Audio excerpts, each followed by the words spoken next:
नमस्कार दोस्तों, स्वागत है आपका एक बार फिर से हमारे YouTube चैनल पर।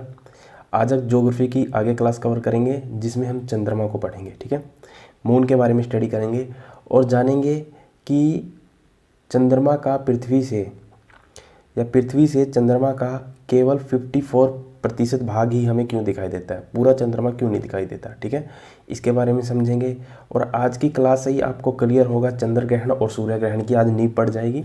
तो आगे जब क्लास आएगी चंद्र ग्रहण और सूर्य ग्रहण की तो उसको समझने में आपको बहुत आसानी रहेगी। ठीक है, और देखेंगे कि आपने देखा होगा तकरीबन कि रात को कभी आपको चंद्रमा आधा दिखाई देता है, कभी थोड़ा उससे ज़्यादा दिखाई देता है, कभी दिखाई नहीं देता, कभी फुल दिखाई देता है, गोल दिखाई देता है, कभी इस तरह का दिखाई देगा। ठीक है, कभी इस तरह का, कभी ऐसा दिखाई देगा, कभी ऐसा, कभी ऐसा, कभी ऐसा, कभी ऐसा। ठीक है, ये क्यों दिखाई देता है, इसका क्या कारण है। ठीक है, और ये इसकी क्या पूरी मैकेनिज्म है वो सारा समझ में आने वाला है। क्लियर। तो चंद्रमा को पहले बेसिक से पढ़ने से पहले देखेंगे इसके बारे में, एक नींव बना लेते हैं कि क्या क्या इसमें पढ़ना है। सबसे पहले देखेंगे कि इसकी उत्पत्ति कैसे हुई है। ठीक है, दूसरा देखेंगे इसका जो वहाँ का जो स्ट्रक्चर है, वायुमंडल है या नहीं है, कोई एक्टिविटी वहाँ पे होती है कि नहीं होती, जैसे कि कोई भूकंप वगैरह। ठीक है, और उसके बाद अगर देखें कोई टेक्टोनिक, यानी भूकंप टेक्टोनिक में ही आ जाएगा भूकंप भी, कोई ज्वालामुखी वगैरह।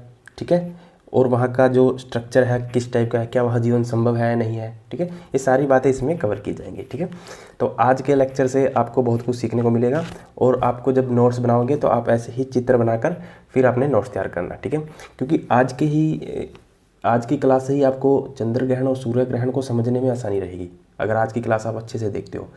क्योंकि आपने देखा होगा कि पूर्णिमा और अमावस्या, ठीक है, अमावस्या को आपको पता है, अमावस्या को आपका सूर्य ग्रहण लगता है और चंद्र ग्रहण लगता है आपका पूर्णिमा को, जिसको फुल मून कहते हैं। अब आपको ये भी पता है कि एक साल के अंदर हर महीने पूर्णिमा आती है, हर महीने अमावस्या आता है। ठीक है, तो हर महीने पूर्णिमा आती है, हर महीने अमावस्या आता है, और मैंने कहा कि अमावस्या को लगता है आपका सूर्य ग्रहण और पूर्णिमा को लगता है चंद्र ग्रहण। तो इस हिसाब से तो 12 सूर्य ग्रहण और 12 चंद्र ग्रहण लगने चाहिए महीने में। क्लियर। बट हमें पता है कि एक साल के अंदर एक साल के अंदर 12 सूर्य ग्रहण और 12 चंद्र ग्रहण लगने चाहिए। बट हमें पता है कि एक साल के अंदर केवल 7 सूर्य ग्रहण और 7 चंद्र ग्रहण लगते हैं। तो ये कैसे होता है, ये सारा मैकेनिज्म अब समझ में आ जाएगा। क्लियर। चलिए, तो सबसे पहले हम चंद्रमा की अगर हम उत्पत्ति की बात करें तो इसकी उत्पत्ति कैसे हुई है वो देख लेते हैं। ठीक है, तो इसकी उत्पत्ति को लेकर भी कई तरह की किद्वंतियाँ हैं। किद्वंतियाँ मतलब कई तरह की हाइपोथेसिस है, संकल्पना है कि पृथ्वी जब अपने अक्ष पर घूर्ण बहुत तेज़ गति से घूम रही थी कभी अतीत काल में, तो उसका एक, क्योंकि जब पृथ्वी शुरू में अपने अक्ष पर तेज़ी से घूम रही थी तो वो सेमी लिक्विड स्टेट में थी। ठीक है, यानी एक प्लाज्मा की स्टेट में थी, और उसका कुछ हिस्सा टूटकर पृथ्वी से क्या हो गया था, अलग हो गया था। और वो टूटकर हिस्सा जो पृथ्वी से अलग हुआ वो स्पेस में ना जाकर पृथ्वी के गुरुत्वाकर्षण के वजह से ही बंधकर घूमने लगा। ठीक है, तो कई इस तरह की कहावतें हैं या कहें हम किद्वंतियाँ हैं, पर इनमें कोई वैज्ञानिक सत्य नहीं है। मैंने आपको बताया था कि पूरी एस्ट्रोनॉमी, जब मैं ज्योग्राफी बिग बैंग थ्योरी पढ़ाया था तो मैं आपको बताया था कि पूरी एस्ट्रोनॉमी अब ज्योग्राफी कल्पना पर आधारित है। ठीक है, आप जितनी अच्छी कल्पना कर पाओगे उतना अच्छा समझ पाओगे। पर फिर भी अगर हम इसकी उत्पत्ति की बात करें तो इसकी उत्पत्ति को लेकर भी सबसे मान्यता प्राप्त जो थ्योरी है वो बिग बैंग थ्योरी ही है। बिग बैंग थ्योरी ने ही बताया था कि कैसे उपग्रहों की उत्पत्ति हुई। ठीक है, तो इसकी उत्पत्ति को लेकर कोई वैज्ञानिक सिद्धांत तो है नहीं अभी, पूरा डिटेल में पूरा पक्का तो ऐसा नहीं कहा जा सकता पूरा श्योरिटी के साथ कि इसकी उत्पत्ति ऐसी ही है। पर फिर भी जो वैज्ञानिक दृष्टिकोण है थोड़ा बहुत, जिसमें हम बिग बैंग थ्योरी को देखते हैं, तो उससे माना जाता है कि इसकी उत्पत्ति हुई है, बिग बैंग थ्योरी से ही इसकी उत्पत्ति हुई है। ठीक है, तो अब देखिए चंद्रमा को अगर हम देखें तो चंद्रमा क्या है। चंद्रमा क्या है तो आपको पता है चंद्रमा क्या है, एक उपग्रह है। ठीक है, और ये किसका उपग्रह है, पृथ्वी का। अब आपको पता है उपग्रह और ग्रह, मैंने आपको लास्ट क्लास में बताया था, उपग्रह वो खगोलीय पिंड होते हैं जो किसी ग्रह की परिक्रमा के साथ साथ, ठीक है, सूर्य की भी परिक्रमा करते हैं। आपको ये भी पता होना चाहिए क्योंकि जो चंद्रमा है ऐसा नहीं है कि पृथ्वी की उपग्रह परिक्रमा कर रहा है। ठीक है, पृथ्वी की तो कर ही है, पृथ्वी के साथ साथ किसकी कर रहा है, सूर्य की भी कर रहा है। अब ये सूर्य की कैसे कर रहा है आपको पता होना चाहिए। देखिए ये है सूर्य मान लीजिए। ठीक है। ये आपकी है पृथ्वी, अर्थ, ठीक है। तो इसके चारों ओर कौन चक्कर लगा रहा है? चंद्रमा। ये चंद्रमा है, मान लीजिए चंद्रमा है, ठीक है। तो इसके चारों ओर कौन चक्कर लगा रहा है? चंद्रमा। और पृथ्वी किसके चारों ओर चक्कर लगा रही है? सूर्य के, सीधी सी बात है, ठीक है। तो अब देखिए यहाँ पे है पृथ्वी अभी, तो कुछ समय बाद पृथ्वी यहाँ पे भी आएगी, ठीक है। जैसे ही पृथ्वी यहाँ पर आएगी तो चंद्रमा भी तो इसके चारों ओर चक्कर लगा रहा है ना, चंद्रमा भी यहाँ आ जाएगा। तो कभी यहाँ पे आएगी, कभी यहाँ पे आएगी, कभी समय बाद यहाँ आएगी, कभी यहाँ आएगी, फिर ऐसे चलता रहेगा। तो आप देख रहे हैं चंद्रमा पृथ्वी की परिक्रमा करने के साथ साथ, चंद्रमा पृथ्वी की परिक्रमा करने के साथ साथ सूर्य की भी क्या कर रहा है? परिक्रमा कर रहा है, ठीक है। तो ये कह देना कि जो चंद्रमा है केवल पृथ्वी की परिक्रमा करता है, तो केवल नहीं, ठीक है। पृथ्वी की करता है, सत्य है, सच है, बट उसके साथ साथ सूर्य की भी करता है। क्लियर है इतना, ठीक है। तो कभी भी अगर आपको क्वेश्चन में आए कि जो चंद्रमा है वो केवल पृथ्वी की परिक्रमा करता है, तो आप कहेंगे नहीं, वो पृथ्वी के साथ साथ सूर्य की भी परिक्रमा करता है, ठीक है। अब जरा समझना, अब देखिए ये जो चंद्रमा होता है इसका अपना प्रकाश नहीं है, ठीक है। स्वाभाविक सी बात है, इसका भी अपना प्रकाश नहीं है, क्योंकि ग्रह हुए, उपग्रह हुए, इनका अपना लाइट नहीं होता। ये किससे चमकते हैं? ये सूर्य के प्रकाश से चमकते हैं, ठीक है। इनका अपना कोई भी ग्रह नहीं होता, क्योंकि शुरू में जब इसकी मान्यता थी कि पृथ्वी से ही इसकी उत्पत्ति हुई है, तो वो उसको अभी अब हम पूरा साइंटिफिक तौर पर उसको सच नहीं कह सकते। क्यों? क्योंकि अभी जो स्टडी की गई है तो उससे ये प्रूफ हो चुका है कि पृथ्वी से तो चंद्रमा की उत्पत्ति नहीं हुई है। क्लियर? अभी जो वैज्ञानिकों ने जो स्टडी की है चंद्रमा के बारे में, तो आपको पता होना चाहिए कि पृथ्वी से उसकी उत्पत्ति हुई है, ये बिल्कुल ही गलत है। क्यों? कैसे? क्योंकि अभी जो स्टडी में पाया गया है कि जो चंद्रमा की यानी जो मून है उसकी जो रॉक्स हैं, रॉक्स मतलब उसकी जो चट्टानें हैं, और जो आपकी अर्थ है उसकी जो रॉक्स है, दोनों ही क्या है? डिफरेंट है। दोनों ही डिफरेंट का मतलब क्या हुआ? ये जो चंद्रमा की जो चट्टानें हैं वो बहुत ही क्या है? पुरानी है, और इसकी जो पृथ्वी की चट्टानें ये हैं नई। तो ये बताता है कि अगर मान लीजिए एक तो इनकी जो चट्टानें हैं इसका समय काल, ठीक है, अगर इसकी उत्पत्ति पृथ्वी से ही हुई होती, मान लेते हैं अगर थोड़ी देर के लिए, अगर चंद्रमा की उत्पत्ति पृथ्वी से होती तो दोनों की चट्टानों में समानता आनी चाहिए थी, है ना। बट दोनों की चट्टानों में स्टडी के बाद क्या पाया गया कि जो चंद्रमा है उसकी चट्टानें पुरानी है, और पुरानी इसलिए हो गई हैं क्योंकि चंद्रमा अगर मान लीजिए बिग बैंग थ्योरी के बाद अगर ठंडा हुआ होगा तो वो जल्दी ठंडा हो गया होगा। क्यों? क्योंकि चंद्रमा आकार में छोटा है ना पृथ्वी से, और उसका गुरुत्वाकर्षण भी कम है। जब छोटा है तो आकार में छोटा है तो गुरुत्वाकर्षण भी कम होगा, और पृथ्वी बड़ी है तो पृथ्वी क्या हुई? लेट ठंडी हुई होगी, ठीक है। तो यहाँ से पता चलता है कि बिग बैंग थ्योरी थोड़ा वैज्ञानिक है, ठीक है। तो बिग बैंग थ्योरी से ही हम समझते हैं कि चंद्रमा की उत्पत्ति हुई होगी। क्लियर? तो अब ये क्लियर हो चुका है कि पृथ्वी से चंद्रमा की उत्पत्ति नहीं हुई है, क्योंकि कई जो परिकल्पनाएं हैं, संकल्पनाएं हैं, हाइपोथेसिस है, उसमें बताया गया कि जैसे पृथ्वी पर आपको पता है पृथ्वी में एक हमारे यहाँ एक गर्त है जिसका नाम है मरियाना ट्रेंच, ठीक है। तो ऐसा माना जाता था कि जब पृथ्वी अपने एक्सिस पर तेज़ी से रोटेट कर रही थी तो वो मरियाना ट्रेंच वाला जो हिस्सा है ना वो निकलकर, मरियाना खड्ड वाला हिस्सा है वो निकलकर आकाश में, स्पेस में घूमने लगा पृथ्वी के चारों ओर, ठीक है। तो अगर कई लोगों ने ऐसी मान्यता दी कि अगर हम चंद्रमा को पृथ्वी के जो मरियाना ट्रेंच है उसमें डाल देते हैं तो वो खड्ड भर जाता है, ठीक है। तो इस वजह से कहते हैं कि पृथ्वी की उत्पत्ति चंद्रमा से हुई है, तो ये बिल्कुल ही गलत है। तो अब साइंटिफिक तौर पर ये प्रूफ हो चुका है कि चंद्रमा की उत्पत्ति पृथ्वी से नहीं हुई है। क्यों? क्योंकि दोनों की चट्टानों में क्या है? समय का अंतर है। क्लियर? और इसकी उत्पत्ति फिर हुई कैसे है? बिग बैंग थ्योरी से ही हुई होगी। क्लियर? अब देखते हैं, आपको पता है कि जैसा कि सूर्य दिन का देता है, क्योंकि सूर्य हमें दिन में प्रकाश देता है, और इसी तरह चंद्रमा भी क्या है? रात का देवता है, ठीक है। तो इसकी स्टडी भी हमारे लिए थोड़ा ज़रूरी हो जाती है, ठीक है। तो चंद्रमा की स्टडी जिस अध्ययन के तहत की जाती है उसको बोला जाता है सेलेनोग्राफी, ठीक है। तो आ सकता है ऐसा क्वेश्चन, सेलेनोग्राफी, ठीक है। तो सेलेनोग्राफी कुछ नहीं है, बेसिकली क्या है? चंद्रमा का अध्ययन जिस ब्रांच में किया जाता है, जिस ब्रांच के तहत किया जाता है उसे कहा जाता है सेलेनोग्राफी। क्लियर? अब देखते हैं, देखिए आपको पता है कि अब सबसे बड़ा प्रश्न उठता है कि क्या चंद्रमा पे वायुमंडल है या नहीं, ठीक है। कि क्या चंद्रमा पे वायुमंडल एनवायरनमेंट है या नहीं, ठीक है। सबसे बड़ा प्रश्न उठता है।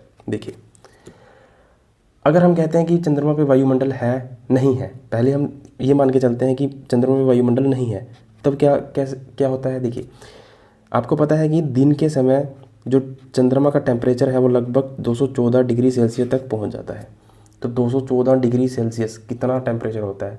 तो अगर आप 214 डिग्री सेल्सियस में अगर बाहर निकलते हो तो समझिए आप जलकर राख हो जाओगे। क्लियर है। अगर रात की बात करें तो रात में चंद्रमा का जो टेम्परेचर है वो लगभग 244 डिग्री -244 डिग्री सेल्सियस चला जाता है। तो -244 डिग्री सेल्सियस आप समझ सकते हो, ठीक है। अगर -244 डिग्री सेल्सियस जा रहा है तो आप बर्फ़ जमकर बिल्कुल ही कठोर हो जाओगे, सॉलिड हो जाओगे, तब भी जीवन संभव नहीं है। चंद्रमा पे अगर आप कहते हो कि चंद्रमा पे वायुमंडल नहीं है, अगर आप ये समझते हो कि चंद्रमा में वायुमंडल नहीं है, तो ये चीज़ कैसे हो रही है, ये कैसे संभव है, ठीक है। ये संभव ही नहीं हो सकता था। तो इसका मतलब है चंद्रमा पे वायुमंडल है, ठीक है। चंद्रमा पे वायुमंडल है पर वो विरल है। विरल का क्या मतलब है कि मान लीजिए गैस का एक एटम यहाँ है तो दूसरा यहाँ होगा, दूर दूर है, ठीक है। अब आपको माइंड में आ रहा होगा कि वायुमंडल से इन सब का क्या रिलेशन है, ज़रा समझना। ये है पृथ्वी, ठीक है। पृथ्वी के चारों ओर है उसका वायुमंडल। ये है सूर्य। तो सूर्य से जो तरंग आती है, 7 तरंगें आती हैं। उन 7 तरंगों में एक तरंग है IR, इंफ्रारेड, जो हीट के लिए जिम्मेवार है, ठीक है। हमारे वायुमंडल में जो हीट उत्पन्न होती है, हीट जो हमें महसूस होती है, गर्माहट जो महसूस होती है, वो किसकी वजह से है, IR की वजह से। अगर और अंदर से पूछे तो किसका IR, पृथ्वी, क्योंकि IR भी 2 टाइप के होंगे ना, एक तो होगा सन का, एक होगा अर्थ का। सन का कैसे, मतलब सूर्य से जो आने वाला IR है वो सूरज का IR कहलाएगा। पृथ्वी से जो जाएगा IR वो पृथ्वी का IR कहलाएगा, जिसको पार्थिव विकिरण कहते हैं, ठीक है। आपको पता है दिन में क्या होगा, हमारी जो पृथ्वी है सरफेस वो क्या हो जाएगी, गर्म हो जाएगी। और जैसे ही पृथ्वी घूमकर सूर्य के विपरीत दिशा में जाएगी तो वहाँ रात होगी, और जैसे ही रात होगी तो ठंड होगी। ठंड होने से क्या होगा, पृथ्वी क्या होगी, ठंडी होगी। जैसे ही ठंडी होगी तो उससे क्या होगी, ऐसे IR की तरंगें निकलेंगी। जो IR जिससे गर्माहट हुई थी ना दिन में, वो बाहर निकलेगी। कोई भी चीज़ गर्म होने के बाद क्या होती है, अपने में से भाप निकालती है, अपने में से क्या निकालती है, एनर्जी को निकालती है। आपने देखा होगा, अगर आप किसी गर्म उपले को उस पर अगर पानी डाल देते हो एकदम, तो उससे क्या होती है, एनर्जी की तरंगें निकलती हैं, ठीक है। सेम यही कंडीशन हमारे पृथ्वी के साथ होती है। अगर पृथ्वी जब रात को ठंडी होगी तो ठंडी होने से क्या होगा, इससे क्या होगा, जो सूर्य से IR आया था वो IR अब ठंडा होने से निकलेगा। और यही जो पृथ्वी से IR निकलता है, इसी को क्या बोला जाता है, पार्थिव विकिरण। अब इस IR में इतनी पावर नहीं होती कि वो पृथ्वी के वायुमंडल को क्रॉस कर जाए। क्यों क्रॉस कर जाए, क्योंकि यहाँ एक घटना और घटित होती है, एक रिएक्शन होती है, अभिक्रिया होती है। क्यों, क्योंकि हमारे वायुमंडल में CO2 भी तो है। और ये CO2 की क्या खासियत थी, इस CO2 की खासियत होती है कि ये हीट को क्या कर लेता है, अब्जॉर्ब कर लेता है। हीट को क्या कर लेता है, अब्जॉर्ब कर लेता है। इस CO2 हीट को अब्जॉर्ब कर लेता है। इसी वजह से तो कि जो सबसे गर्म ग्रह है, सबसे हॉट प्लैनेट था, वो बुध ना होकर शुक्र को माना जाता है। क्यों, और शुक्र तो देखिए पृथ्वी से, सूर्य से दूर है। सूर्य के सबसे नज़दीक क्या है, बुध। अगर नज़दीक से हिसाब से देखें तो बुध होना चाहिए था सबसे गर्म ग्रह, पर कौन है, कौन है, बुध, शुक्र, ठीक है। तो कौन है, वीनस सबसे गर्म ग्रह है। इसका कारण क्या है, क्योंकि वीनस का जो एनवायरनमेंट है वहाँ पर 95% हमने देखा था पिछली क्लास में, 95% क्या पाई जाती है, CO2। और CO2 की मुख्य विशेषता क्या है, वो क्या करती है, जो गर्मी होती है, हीट, उसको एब्जॉर्ब कर लेती है, ठीक है। तो हमारे वायुमंडल में जो 0.03% CO2 पाई जाती है, वो पृथ्वी के IR को क्रॉस नहीं होने देती है, उसको क्या कर लेती है, अब्जॉर्ब कर लेती है। इसी वजह से हमारे यहाँ टेम्परेचर नॉर्मल रहता है, उसको पकड़ लेती है, गर्माहट रहती है हमारे वायुमंडल के अंदर, ठीक है। तो अगर मान लीजिए ये वायुमंडल ना होता, अब मान लीजिए यहाँ पे क्या होता, ये यहाँ चंद्रमा पे वायुमंडल ना होता, तो ये टेम्परेचर कैसे हो सकते थे, कैसे पॉसिबल हो सकते थे, ठीक है। ये कैसे पॉसिबल हो सकते थे, ठीक है। तो ये चीज़ इस बात को प्रूफ करती है कि वायुमंडल है चंद्रमा पर, बट कैसा है, विरल है, ठीक है, विरल है। क्लियर।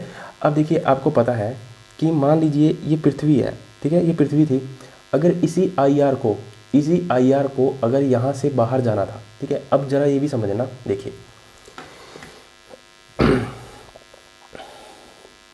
ये जो वायुमंडल है ना, किसका, चंद्रमा का, ठीक है। वहाँ जो गैसें हैं वो हल्की गैसें हैं, पृथ्वी पर भारी गैसें पाई जाती हैं, जिनमें CO2 मुख्य रूप से, ठीक है। यहाँ जो गैस पाई जाती है हाइड्रोजन, हीलियम, कुछ अक्रिय गैसें भी हैं, आर्गन और नियोन। ठीक है, ये कुछ गैसें पाई जाती हैं जो हल्की गैसों की श्रेणी में आती हैं। क्लियर। अब पृथ्वी पे मतलब अगर मान लीजिए पृथ्वी का जो ये सरफेस थी पृथ्वी की, ठीक है, और रात को जब पृथ्वी जब ठंडी हुई तो यहाँ से जो पार्थिव विकिरण निकला वो पृथ्वी के वायुमंडल को क्रॉस नहीं कर पाया। मुख्य वजह एक तो CO2, दूसरी मुख्य वजह ये है कि जो ये पार्थिव विकिरण के यहाँ से निकलने की स्पीड है ना, वो पृथ्वी के प्लायन वेग से ज़्यादा नहीं है। अगर पृथ्वी के प्लायन वेग से ज़्यादा होती तब तो हम कहते कि पृथ्वी पर रात को क्या हो जाता, बर्फ जम जाती। सीधी सी बात है। प्लायन वेग क्या होता है अब समझिए। अगर पृथ्वी से 11.2 किलोमीटर प्रति सेकंड के हिसाब से 11.2 किलोमीटर प्रति सेकंड की स्पीड से अगर किसी भी वस्तु को पृथ्वी से फेंका जाए तो वो दोबारा पृथ्वी पर वापस नहीं आएगी। कहाँ चली जाएगी, पृथ्वी के वायुमंडल को छोड़कर कहाँ चली जाएगी, स्पेस में, और फिर वहीं पे घूमती रहेगी। ठीक है, तो इतनी स्पीड इन गैसों की इम्पॉसिबल। ठीक है, और यहाँ क्या होता है, देखिए यहाँ पर क्या होता है, चंद्रमा पर, ये तो पृथ्वी की बात थी, ये किसकी बात थी, पृथ्वी की। अब चंद्रमा में क्या होता है कि चंद्रमा का जो प्लायन वेग है वो है आपका लगभग 2.4 किलोमीटर प्रति सेकंड। ठीक है, चंद्रमा का प्लायन वेग है 2.4 किलोमीटर प्रति सेकंड। अब जरा समझना, चंद्रमा का प्लायन वेग इतना कम है कि अगर मान लीजिए चंद्रमा पर जाकर अगर आप इतनी स्पीड से 2.4 किलोमीटर प्रति सेकंड की स्पीड से किसी भी वस्तु को अगर फेंकते हो, किसी भी वस्तु को अगर इतनी स्पीड से फेंकते हो तो वो दोबारा कभी भी चंद्रमा पर वापस नहीं आएगी, स्पेस में चली जाएगी। ठीक है, क्यों, क्योंकि वहाँ पर एक तो आकार चंद्रमा का कम है, साइज कम होने से क्या हुआ, नतीजा क्या हुआ, उसका ग्रेविटेशन क्या हो गया, कम हो गया, गुरुत्वाकर्षण बल कम हो गया। क्लियर हो रहा है। ठीक है, पृथ्वी का साइज बड़ा है तो गुरुत्वाकर्षण बल ज़्यादा है। क्लियर, तो एक प्लायन वेग भी कम है, गुरुत्वाकर्षण बल भी कम है, तो इसी वजह से वहाँ जो अधिकांश गैसें हैं ना, जैसे मान लीजिए चंद्रमा है तो चंद्रमा का जो वायुमंडल है उसकी जो अधिकांश गैसें हैं वो उसके वायुमंडल को छोड़कर कहाँ चली जाती हैं, स्पेस में चली जाती हैं, अंतरिक्ष में। यही कारण है मुख्य कि वहाँ का जो आपका वायुमंडल है वो कैसा है, विरल है। तो विरल क्यों है, आई होप आपको समझ में आ जाना चाहिए। पहला कि वहाँ आपका प्लायन वेग कम है, दूसरा गुरुत्वाकर्षण बल कम है, क्योंकि पृथ्वी का गुरुत्वाकर्षण बल ज़्यादा है क्योंकि साइज में बड़ी है और साइज में छोटी है, तो इसका स्वाभाविक सी बात है कि इसका गुरुत्वाकर्षण बल क्या होगा, कम होगा। समझ में आ रहा है। ठीक है, तो यही कारण है कि जो चंद्रमा है उसका वायुमंडल कैसा है, विरल है। और वायुमंडल विरल होने की वजह से कि एकदम वहाँ दिन में टेम्परेचर इतना बढ़ जाता है और रात में इतना कम हो जाता है।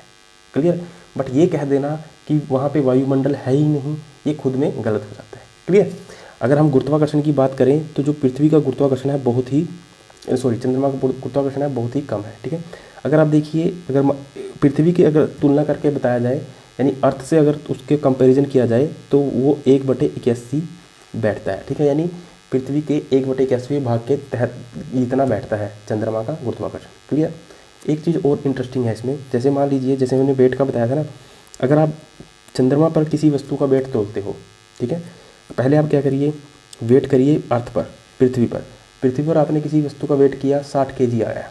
ठीक है, और इसी वस्तु को कहाँ लेके जाइए, मून पर। जैसे ही मून पर लेके जाओगे चंद्रमा पर, अब इसका वेट करते हो तो कितना आएगा आपका 10 kg। ये डिफरेंस क्यों है, क्योंकि गुरुत्वाकर्षण क्या है, कम है, सीधी सी बात है। और पृथ्वी पर जितना वेट होता है उसका 1/6 वेट कितना, 1/6 वेट होता है कहाँ पर, चंद्रमा पर, 1/6। अगर पृथ्वी पर कोई वस्तु 36 किलो की है तो चंद्रमा पर कितने की होगी, 6 किलो की। ठीक है, और स्वाभाविक सी बात है, अगर आपसे पूछ ले कि चंद्रमा पर किसी वस्तु का भार 7 kg है, ठीक है, तो पृथ्वी पर बताएं तो कि क्या करेंगे, 7 को 6 से गुणा कर देंगे, 7 6 42, तो कितना हो जाएगी, 42, क्योंकि 1/6 है ना। अगर पृथ्वी पर वापस आना है तो वेट बढ़ जाएगा ना, और अगर चंद्रमा पर जाएंगे तो वेट घट जाएगा। ठीक है, कितना किस हिसाब से घटेगा, 1/6 के हिसाब से घटेगा और 1/6 के हिसाब से बढ़ेगा। ठीक है, और इसी चीज़ को आप क्या करिए, इसी 10 किलो की चीज़ को आप सन पे ले जाइए, सन पे कितना हो जाएगा इसका वेट, 244 kg, क्योंकि सन जो सूर्य है वो पृथ्वी से कितना बड़ा है, काफ़ी बड़ा है, और उसका गुरुत्वाकर्षण 24 गुना है। क्लियर, ये सारी बातें पहले बताई भी थी, अब आपको क्लियर हो जानी चाहिए। ठीक है, तो ये कारण है कि वहाँ वायुमंडल विरल है और इसी वजह से इतनी गर्म हो जाती है, और दिन में गर्म और रात को इतना नेगेटिव टेम्परेचर चला जाता है। क्लियर। अब समझते हैं कि क्या जो चंद्रमा है पृथ्वी की परिक्रमा करता है। सही बात है। और क्या पृथ्वी भी इसकी परिक्रमा करती है? पृथ्वी भी इसकी परिक्रमा करती है या नहीं? ठीक है, ये समझना है।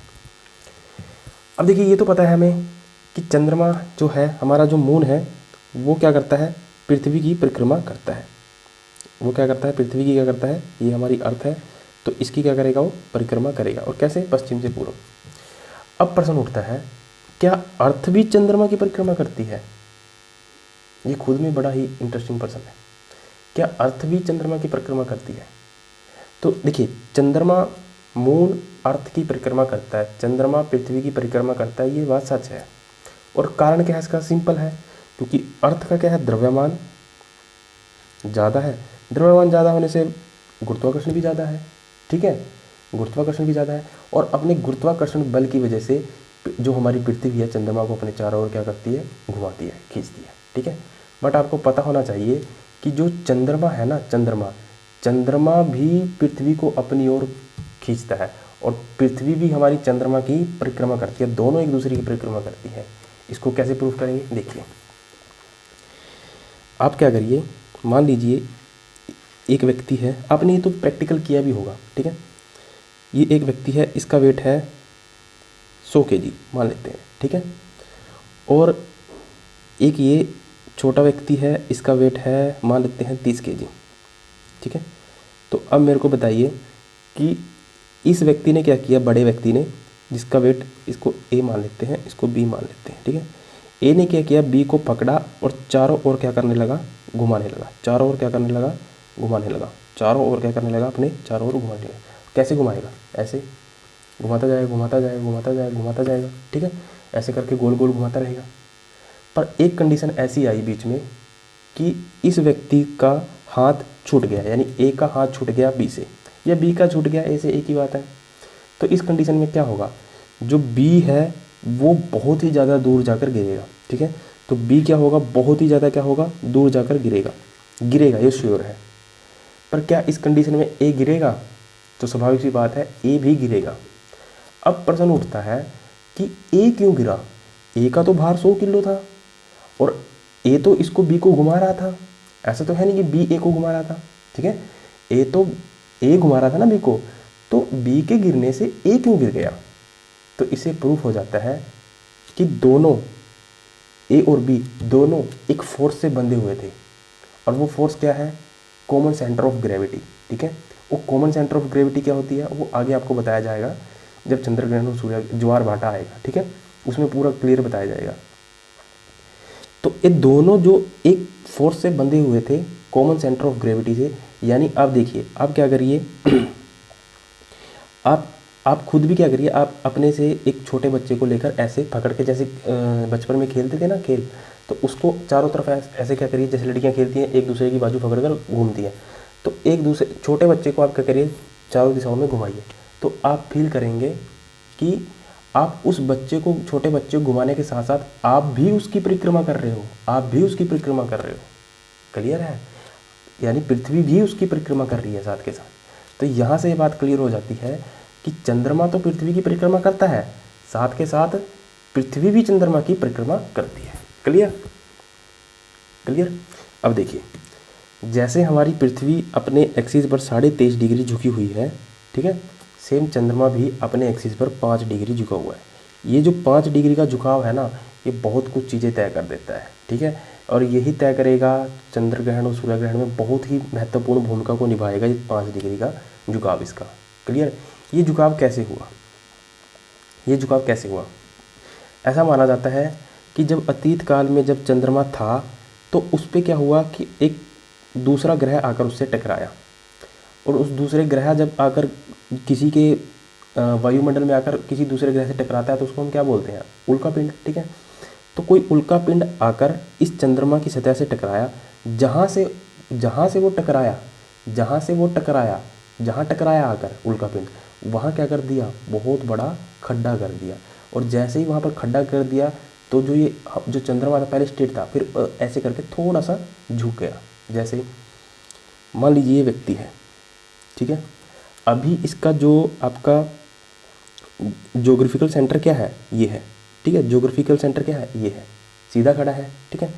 अब यही व्यक्ति अगर मैं कहूँ ऐसे हो जाए, झुक जाए, तो आप देखेंगे इसका ज्योग्राफिकल सेंटर तो ये खड़ा है, ज्योग्राफिकल सेंटर तो यही है, बट इसका जो ज्योमेट्रिकल सेंटर है वो आगे चला गया, आगे की ओर झुक गया, ठीक है। तो यही इतना ही क्या है, 5 डिग्री का झुकाव है किसका, चंद्रमा का, यानी अपने एक्सिस पर वो कितना झुका हुआ है, 5 डिग्री। क्लियर। अब दूसरा देखते हैं कि क्या चंद्रमा पर कोई भूकंप वगैरह आते हैं या नहीं, ठीक है। तो चंद्रमा पर अगर हम चंद्रमा की संरचना को देखें तो चंद्रमा की संरचना में कोई भी तरह की प्लेटें नहीं हैं, यानी जैसे पृथ्वी, हमारी जो पृथ्वी है मुख्य रूप से 7 बड़ी प्लेटों पर और छोटी छोटी काफ़ी प्लेटें हैं, ठीक है। तो मुख्य रूप से 7 बड़ी प्लेटों में बटी हुई है, और यही प्लेटें, ठीक है, यही प्लेटें जब एक दूसरे से क्या होती हैं, दूर जाती हैं, यही प्लेटें एक दूसरे के पास आती हैं या एक दूसरे से क्या होती हैं, दूर जाती हैं, तो भूकंप, ज्वालामुखी की क्रियाएं होती हैं, ठीक है। वो प्लेट टेक्टोनिक थ्योरी में आपको पूरा बता दिया जाएगा, क्योंकि जब प्लेट टेक्टोनिक थ्योरी पढ़ लोगे ना तो आपके कम से कम 3 कॉन्सेप्ट क्लियर हो जाएंगे, सुनामी, भूकंप और ज्वालामुखी, सामने से आपको दिखेगा, ठीक है। फिर आपको याद करने का जरूरत नहीं पड़ेगा कि कैसे होती है घटनाएं। क्लियर।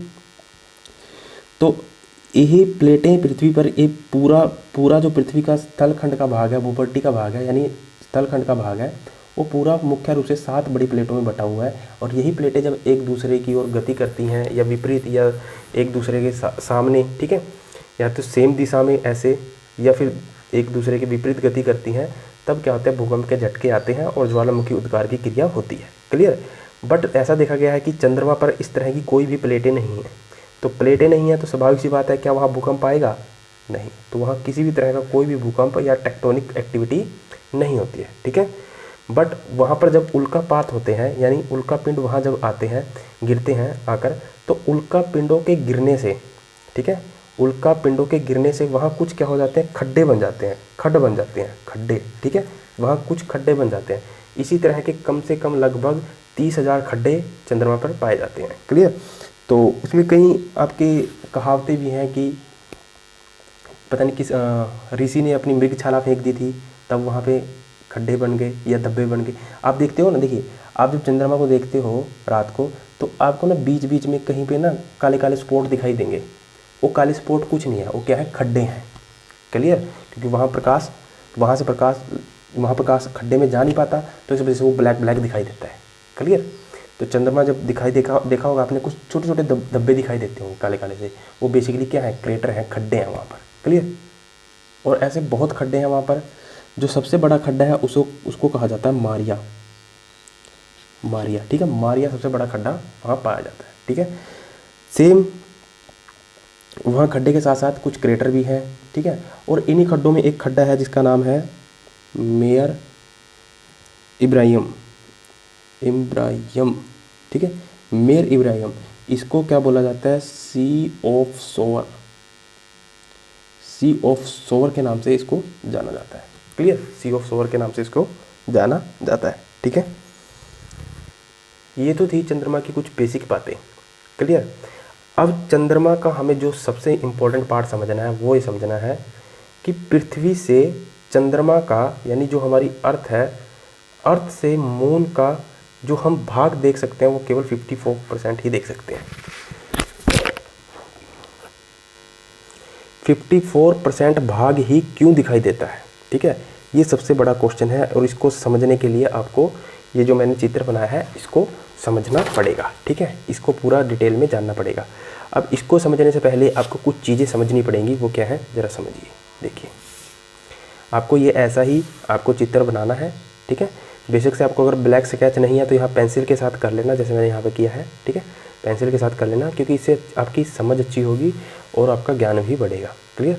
देखिए, पहले आपको 2-3 बातें समझनी है, जैसे कि ये है अर्थ, ठीक है, ये है मून, चंद्रमा। आपको पता है कि जो हमारी पृथ्वी है वो एक चक्कर, ठीक है, एक चक्कर पूरा करने में कितना समय लेती है, लगभग 24 घंटे। 23 घंटे 56 मिनट कुछ ऐसा है सेकंड वगैरह, पर हम सुविधा के लिए 24 घंटे मान लेते हैं, ठीक है। 24 घंटे में अपना चक्कर पूरा करती है। क्लियर?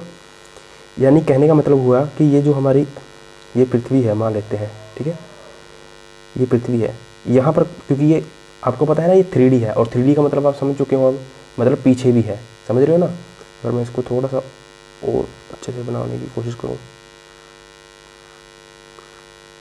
शायद अब आपको थोड़ा दिख रहा होगा कि ये 3D है, ठीक है। इसका क्या मतलब हुआ, देखिए यहाँ पर कोई बिंदु है, अगर मान लीजिए यहाँ पर कोई प्लेस है, ये पृथ्वी है ना, यहाँ कोई ना कोई तो जगह होगी, कोई ना कोई देश होगा, कोई ना कुछ, चाहे देश नहीं होगा समुद्र होगा, कुछ ना कुछ तो होगा, ठीक है। तो यहाँ का जो प्लेस का बिंदु है, ये पूरा एक चक्कर लगाकर यानी पूरा पीछे से लौटकर दोबारा फिर इसी स्थान पर कितनी देरी में आता है, 24 घंटे में। यही तो कहलाता है पृथ्वी का घूमना, ठीक है। यानी अपने एक्स पर ये बिंदु है ना, ये पूरा पीछे की ओर घूमकर, क्योंकि पृथ्वी क्या है, गोल है ना, समझ रहे हो ना, इसको फील करिए। इसको कैसे समझाऊँ आपको, जैसे हम इसको मान लेते हैं पृथ्वी है, ठीक है। आप ये देख रहे हैं बिंदु, ठीक है, ये बिंदु ऐसे गोल गोल घूमकर, मान लीजिए अभी क्या है यहाँ पर, ठीक है, क्योंकि पृथ्वी का घूर्णन भी तो है ना, ऐसे ऐसे गोल गोल घूमकर, ऐसे गोल गोल घूमकर, ऐसे गोल गोल घूमकर यहाँ अपने स्थान पर, उसी स्थान पर आ गया जहाँ से इसने घूमना स्टार्ट किया था। फॉर एग्जाम्पल हम मान लेते हैं यहाँ से स्टार्ट किया इसने, ठीक है, यहाँ से स्टार्ट किया घूमना, ठीक है, यह बिंदु। तो ऐसे गोल गोल घूमने के बाद ये दोबारा यहाँ आ गया, ठीक है, इस यहाँ से दोबारा घूमने के बाद यहीं पे आ गया। इतनी दूरी तय करने में जो इसे समय लगता है वो लगता है 24 घंटे। क्लियर? तो कहने का मतलब है कि पृथ्वी अपना एक चक्कर पूरा करती है 24 घंटे में। क्लियर? अब देखिए चंद्रमा के साथ क्या स्थिति है। चंद्रमा अपना एक चक्कर पूरा करता है लगभग 27 दिन में, 27-29 दिन। कभी का समय था 25 दिन हुआ करता था, अब तो चीज़ें बढ़ रही हैं, ठीक है। पहले बहुत अतीत में पहले 25 दिन में पूरा कर लिया करता था, अब तो बढ़ रही है, क्योंकि बिग बैंग थ्योरी में, अच्छा हाँ ये भी आपको समझना है, जो बिग बैंग थ्योरी थी उसमें क्या बताया गया था, बेसिकली क्या बताया गया था, चाहे ग्रह हो, उपग्रह हो, पिंड हो, कोई भी हो, सबका क्या हो रहा है, विस्तार हो रहा है, सभी एक दूसरे से क्या हो रहे हैं, दूर जा रहे हैं। तो इसका मतलब क्या होगा कि अर्थ से चंद्रमा भी क्या होगा, दूर जाएगा, ठीक है, और जाता भी है। कैसे? हर एक साल में 4 सेंटीमीटर इससे क्या होता है, दूर हटता है, हर एक साल में। यानी पृथ्वी और चंद्रमा के बीच में जो दूरी है हर साल क्या होती है, बढ़ती जाती है। कितनी? 4 सेंटीमीटर दूरी बढ़ जाती है। क्लियर? अब आपने देखा कि जो चंद्रमा है वो एक चक्कर पूरा कर लेता है 27 दिन में, ठीक है। यानी अगर मान लीजिए कोई ये चंद्रमा है, ठीक है, यहाँ से उसने घूमना स्टार्ट किया और यहाँ तक दोबारा आएगा कितने दिन में, 27 दिन में, क्योंकि चंद्रमा भी क्या है, एक गोला है, 3D है। क्लियर? अब जरा समझना, ये तो था एक चक्कर अपने एक्सिस पर, ठीक है, अपने अक्ष पर, ठीक है, और यहाँ पे भी अपने अक्ष पर। क्लियर? अब आपको पता है कि पृथ्वी सूर्य के चारों ओर भी चक्कर लगा रही है, ठीक है, पृथ्वी सूर्य के चारों ओर भी घूम रही है, जिसको क्या बोलते हैं, परिक्रमण, ठीक है। और चंद्रमा पृथ्वी के चारों ओर परिक्रमा कर रहा है। क्लियर है? पृथ्वी के चारों ओर परिक्रमा करने के साथ साथ चंद्रमा सूर्य की भी परिक्रमा कर रहा है, ये बात सत्य है, ठीक है। पर ये कह देना कि चंद्रमा केवल पृथ्वी की परिक्रमा कर रहा है, ये खुद में गलत हो जाता है। जहाँ भी केवल वाला स्टेटमेंट आए ना, यूपीएससी के अंदर, सिविल सर्विस के अंदर, किसी भी एग्जाम के अंदर, तो वहाँ आपको आपके माइंड ना एकदम क्लियर हो जाना चाहिए। वहाँ कंडीशन रहती है कि वो सेंटेंस 99% क्या होगा, गलत होगा।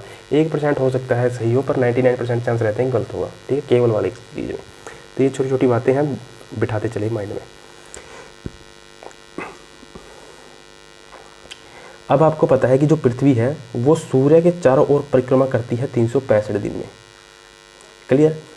ये जो चंद्रमा है ना, चंद्रमा पृथ्वी की परिक्रमा करता है लगभग 27 से 29 दिन में। वही 27, जितना उसका घूर्णन का समय है ना, यहाँ मैं स्पीड की बात नहीं कर रहा हूँ, समय की बात कर रहा हूँ, ठीक है, याद रखेंगे, समय की बात की जा रही है, ना कि स्पीड की।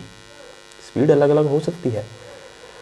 चंद्रमा का जो घूमने का समय है, चंद्रमा का जो घूमने का समय है यानी घूर्णन का समय है, और परिक्रमण का समय है। चंद्रमा, ध्यान से सुनना, क्योंकि यही पॉइंट इस पूरे इसकी नींव है, ये चीज़ इसी पॉइंट से समझ में आएगी। चंद्रमा का घूर्णन का समय और चंद्रमा के परिक्रमण का समय दोनों क्या है, लगभग बराबर है, लगभग क्या है, सेम है। क्लियर। यानी ए बिंदु जो है ना, ए बिंदु, अगर मान लीजिए चंद्रमा पर ये बिंदु है, ये बिंदु पूरा एक चक्कर लगाकर कितने दिन में वापस यहाँ पर आएगा, 27 दिन में।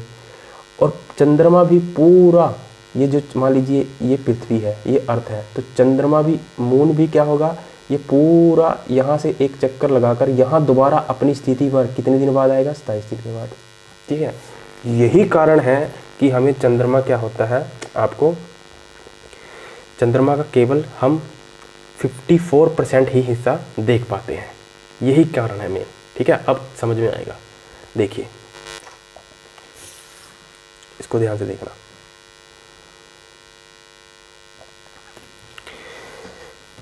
ये है सूरज। ठीक है, अब देखिए ये सूर्य से प्रकाश जा रहा है। ठीक है, यहाँ क्या है, ये चंद्रमा है। यहाँ चंद्रमा नहीं दिखाई देगा। किसको नहीं दिखाई देगा, पृथ्वी वाले को। क्यों, देखिए सूर्य का प्रकाश पड़ रहा है कहाँ पर, पृथ्वी पर। तो आपको पता है कि पृथ्वी हमारी गोल है, तो जो सूर्य का जो लाइट होगी वो हमेशा गोल में क्या होगी, आधे भाग को ही प्रकाशित कर पाएगी, पूरे को तो कभी नहीं कर पाएगी ना। मैंने लास्ट क्लास में बताया था आपको। आप क्या करिए, सिंपल एक बॉल लीजिए और बॉल लेने के बाद आप क्या करिए, अपने फ़ोन की बैटरी जलाकर उस पर लाइट लगाइए। जैसे आप उस पर लाइट भेजते हो तो आपको पता है कि बॉल के आधे हिस्से में ही प्रकाश आ पाएगा, पूरे हिस्से को प्रकाशित नहीं कर पाएगा। सेम कंडीशन यही है सन के साथ भी। तो सन जो है, जो सूर्य है, वो जब पृथ्वी का, सूर्य का प्रकाश जब पृथ्वी तक जाता है तो केवल आधे हिस्से को ही प्रकाशित कर पाएगा ना एक समय में। ये वाला हिस्सा कैसा रहेगा, नाइट। तो इस वजह से मैंने यहाँ अंधेरा कर दिया और लिख भी दिया है ये नाइट है, और ये वाला हिस्सा क्या है, डे। अब ज़रा समझना, मैंने आपको लास्ट क्लास में क्या बताया था, हमें कोई वस्तु क्यों दिखाई देती है, क्यों दिखाई देती है। ठीक है, स्वाभाविक सी बात है कि हमें, मान लीजिए यहाँ कोई व्यक्ति खड़ा है, उसको यहाँ पे रखी हुई वस्तु क्यों दिखाई देती है, क्योंकि जब प्रकाश आता है ना, प्रकाश इस वस्तु से टकराकर उस व्यक्ति की आंखों में जाता है। ठीक है, कोई भी प्रकाश जब आता है, जब वस्तु से टकराने के बाद लाइट क्या होता है, उसकी आंखों में जाता है। इसी वजह से हमें कोई वस्तु दिखाई देती है। ठीक है, अब यहाँ क्या हो रहा है, देखिए यहाँ, क्योंकि चंद्रमा भी तो क्या है, छोटा मोटा तो है नहीं, हालांकि पृथ्वी से छोटा है तो वो भी है ना, उपग्रह तो है ही है, और ऐसा तो है नहीं पारदर्शी है। पारदर्शी का मतलब उसमें से लाइट क्रॉस कर जाएगा। अपारदर्शी है, उसमें सॉलिड है ना, तो अपारदर्शी है, उसमें से लाइट क्रॉस नहीं करने वाला। अब देखिए यहाँ के जो यहाँ खड़े हैं, ये तो कहाँ चले गए, ऑपोजिट साइड में। पृथ्वी कहाँ गई मेरी, देखिए ये रही पृथ्वी। ठीक है, पृथ्वी का ये वाला हिस्सा अंधेरे में है, यहाँ रात है और यहाँ पे दिन है। अब मान लीजिए मैं पृथ्वी को यहाँ रख देता हूँ। अब जरा अब देखना इसको, चित्र को, तो सूर्य का जो प्रकाश है, सूर्य भी क्या है, अगर सूर्य को यहाँ रख देते हैं, सूर्य भी क्या है, गोला है, सूर्य का प्रकाश भी चारों दिशाओं में जाएगा। ठीक है, अब यहाँ से जो लाइट निकलेगी सिर्फ इतने भाग को ही प्रकाशित कर पाएगी, क्योंकि चंद्रमा भी क्या है, गोला है, 3D है। ठीक है, इतने भाग को प्रकाशित कर पाएगी। क्लियर है। अब यहाँ जो लोग हैं, यहाँ क्या है, रात, यहाँ क्या है, दिन, यहाँ दिन है और यहाँ रात है। ठीक है, तो अब समझ रहे हो, यहाँ नाइट है जो, क्या यहाँ के लोगों को यहाँ का चंद्रमा दिखाई देगा, असंभव। ठीक है, असंभव। क्लियर, नहीं दिखाई देने वाला। क्यों नहीं दिखाई देने वाला, कारण सिंपल है, क्यों, क्योंकि यहाँ जो चंद्रमा था उसका संपूर्ण प्रकाश, उसका क्या हो गया, संपूर्ण प्रकाश इससे टकराकर वापिस कहाँ चला गया, सूर्य की तरफ, वापिस सूर्य की तरफ। क्योंकि ये क्या है, अपारदर्शी है ना, ऐसा तो है नहीं कि लाइट इस चंद्रमा से क्रॉस कर जाएगी। अब जरा समझना कि जो यहाँ दिन में व्यक्ति खड़े हैं, ठीक है, एक मिनट, ये रही पृथ्वी। ठीक है, यहाँ कोई व्यक्ति खड़ा है, क्या उसको चंद्रमा दिखाई देगा, नहीं दिखाई देगा। क्यों, क्योंकि दिखाई देने के लिए क्या जरूरी है कि जब प्रकाश उस वस्तु से टकराकर, प्रकाश उस वस्तु से टकराकर उसकी देखने वाले की आंखों में पड़े या आंखों में टकराए या जाए, उसका फोटो वहाँ बने आंखों में उसकी, तब कोई वस्तु हमें दिखाई देती है। तो यहाँ तो हम चंद्रमा को नहीं देख सकते, और यही जो स्थिति होती है ये आपकी सूर्य ग्रहण की स्थिति होती है। ठीक है, आपको पूरा बताया जाएगा सूर्य ग्रहण की स्थिति कैसे होगी और क्या होगा। क्लियर। ये जो सूर्य ग्रहण की स्थिति होती है ये किस दिन होती है, अमावस्या को। अमावस्या के दिन आपको चंद्रमा बिल्कुल भी दिखाई नहीं देगा। ठीक है, कहाँ के लोगों को, पृथ्वी के लोगों को। ठीक है, पृथ्वी के, अगर यहाँ कोई व्यक्ति, यहाँ कोई पिंड है यहाँ के पिंड को तो दिखाई देगा क्योंकि यहाँ से प्रकाश आएगा टकरा कर उसको यहाँ दिखाई देगा। क्लियर।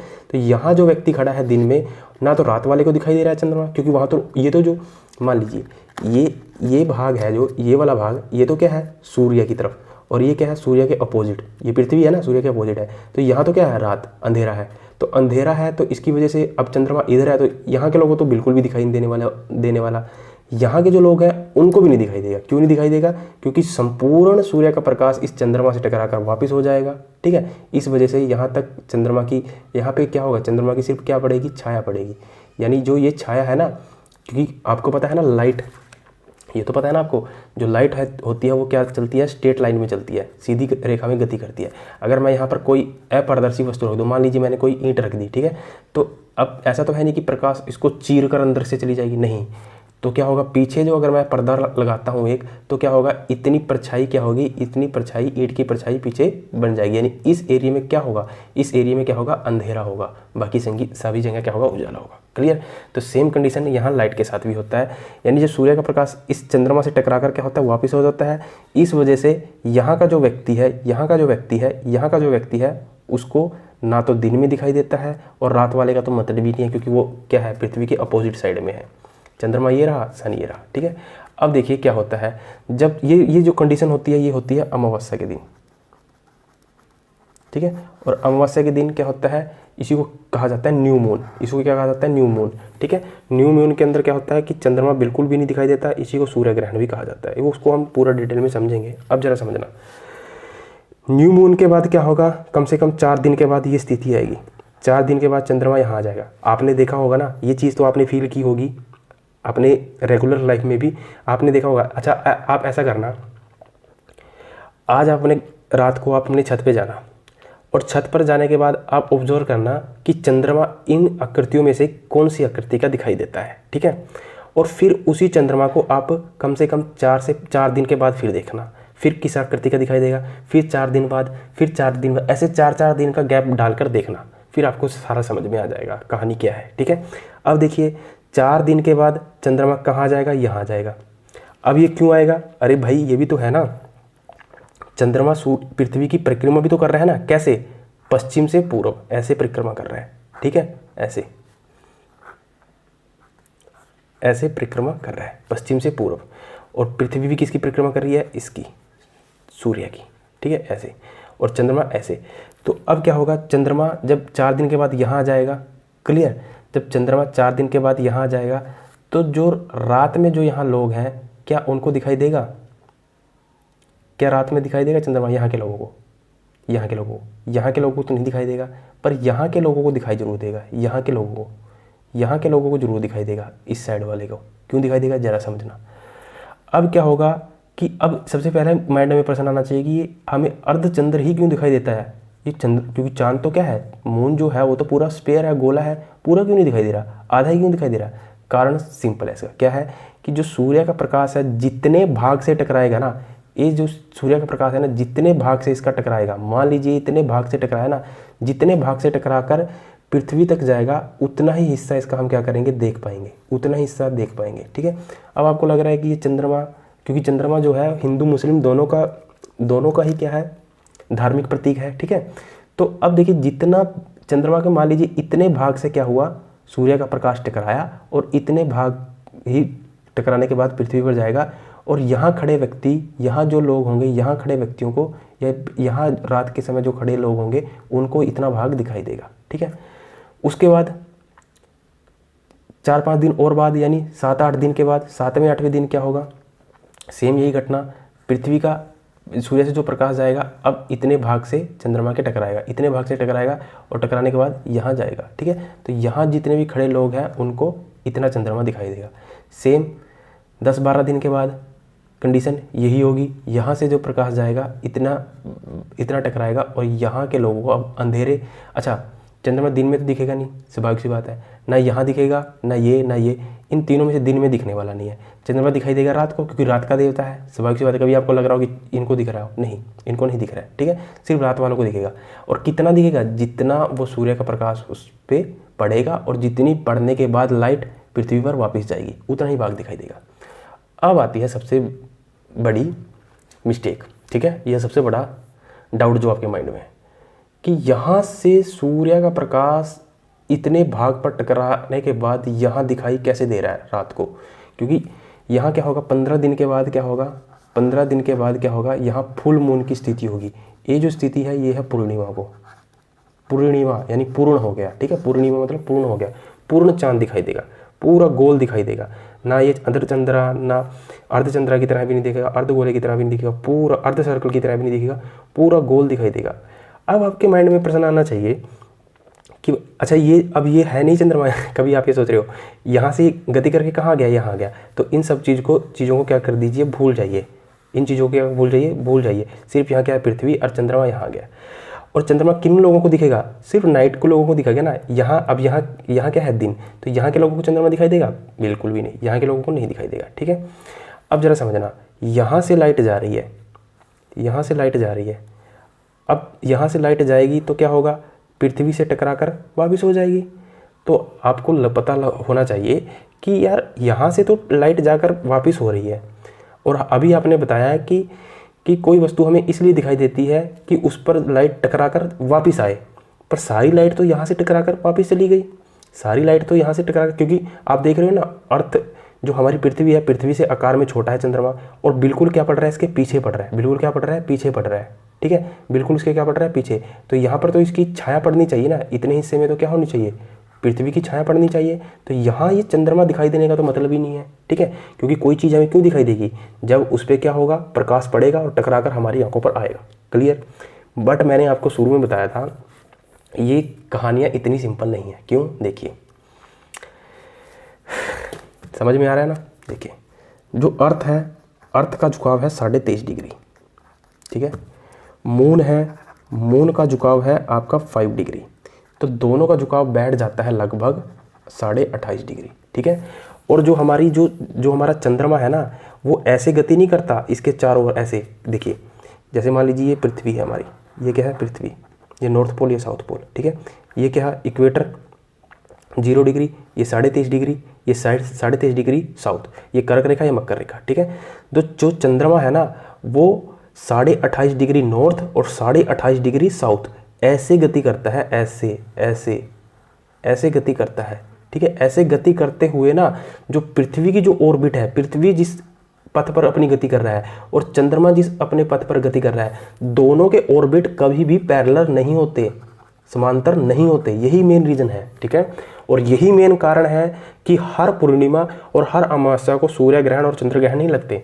नहीं, पूरे एक महीने के अंदर, देखिए एक महीने के अंदर ये कंडीशन भी होगी और ये कंडीशन भी होगी, ठीक है।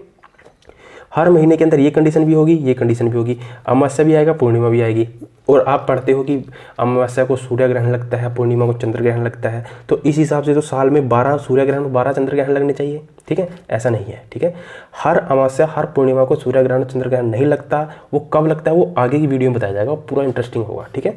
अभी सिर्फ आप इतना समझिए कि क्योंकि जो चंद्रमा जो पृथ्वी के चारों ओर गति करता है ना, 28.5 डिग्री नॉर्थ और 28.5 डिग्री साउथ ऐसे परिक्रमा करता है चंद्रमा।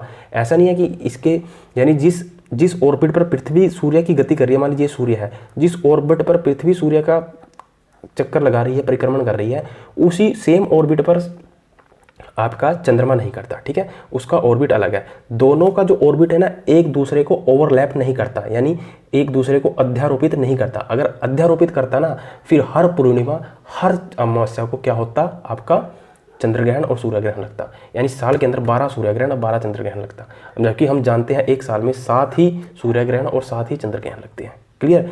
तो ये जो पृथ्वी का झुकाव 23.5 डिग्री और चंद्रमा का झुकाव, क्योंकि आपको ये भी परिकल्पना करनी है, क्योंकि जो सूर्य है ना, सूर्य का आकार बहुत बड़ा है पृथ्वी से, तो आप समझ सकते हो कितना बड़ा है।